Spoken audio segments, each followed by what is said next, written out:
Héctor Tobar's Deep Down Dark, 2014, recounts the gripping tale of a group of Chilean miners who found themselves trapped underground for 69 harrowing days before their eventual rescue.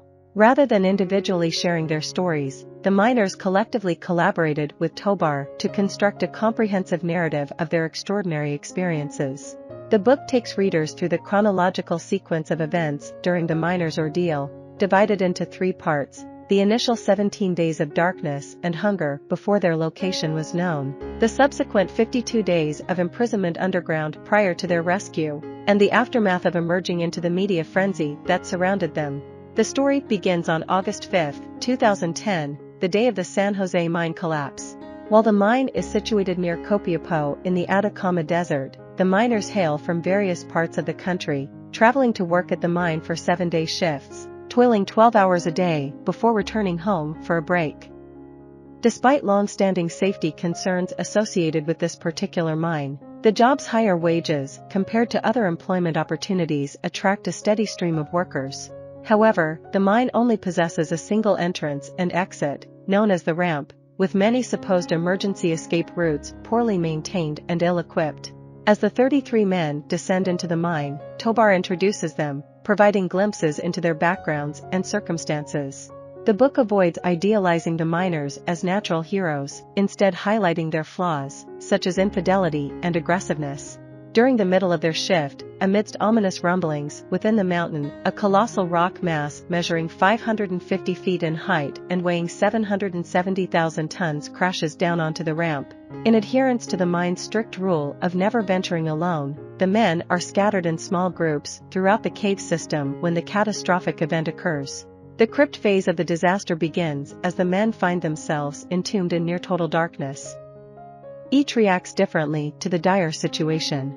Mario Sepulveda and Alex Vega embark on a search for an alternative exit, while a small group seeks refuge in the medical supply room, succumbing to mob mentality and consuming most of the meager food reserves they discover.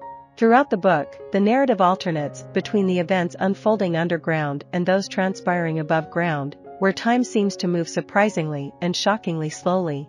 The mining company waits 5 hours before alerting the authorities, leaving some families unaware of the incident until the end of the day. The miners find solace in the fact that all 33 of them have survived, drawing strength from the symbolic significance of the number 33 in Christianity, representing the age of Jesus Christ during the crucifixion. Their thoughts turn to their families, fortifying their determination with cherished memories. Meanwhile, the miners' loved ones gather near the San Jose mine, with some even embarking on their own rescue efforts.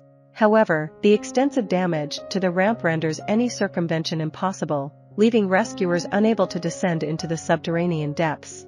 In response, the families establish Camp Esperanza, Camp Hope, in close proximity to the mine, remaining vigilant for any potential developments or new information. Convinced that a conventional rescue is unattainable, the mine owners concede defeat. Left to survive in their stone tomb, the men rely on their Catholic faith and ration the scant tins of fish and cookies, possibly meant to last for weeks. Though muddy, water is available, but primarily used for cleaning equipment. The only source of light emanates from their headlamps. One of the men initiates a running regimen that will eventually transform him into a marathon runner. Another introduces a daily prayer circle, evolving into a form of group therapy where the men acknowledge their past mistakes and seek forgiveness. This fosters a sense of unity within the group and improves cooperation despite the worsening hunger and sense of deprivation. Finally, after 17 agonizing days, the rescue teams establish contact with the trapped miners. Although this provides much-needed reassurance to both the men and their families, the feasibility of an actual rescue remains uncertain. Initially, the team can only send a small digital camera, glucose gel for sustenance, and limited medical supplies. The men can communicate with their loved ones, with one even witnessing the birth of his child. However, several men suffer from kidney failure, with no apparent means of receiving treatment. Tobar delves into how contact with the outside world begins to unravel the bonds and camaraderie the men had forged in their underground prison. The mine, now resembling a prison, prompts them to adopt a similar mindset. Alliances form, disagreements and fights erupt over privileges and resources. Their once unwavering determination wanes as they confront the possibility of their own demise and the impact of their absence on their families' lives. Finally, after 69 grueling days of being trapped, a makeshift elevator is constructed to hoist the miners out of the mountain one by one.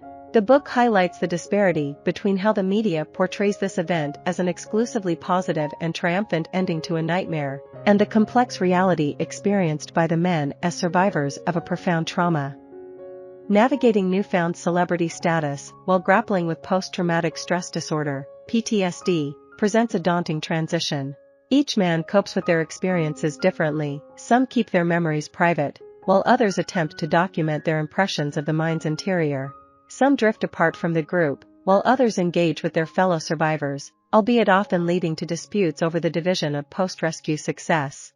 Nevertheless, Tobar concludes the book by portraying the profound respect and admiration the men have for one another as they are reunited in the same room. Despite the challenges they faced underground and the struggles they encountered during the aftermath, their shared experience has forged an unbreakable bond. I hope you enjoyed this video. Leave a like if you did and be sure to subscribe. Thank you.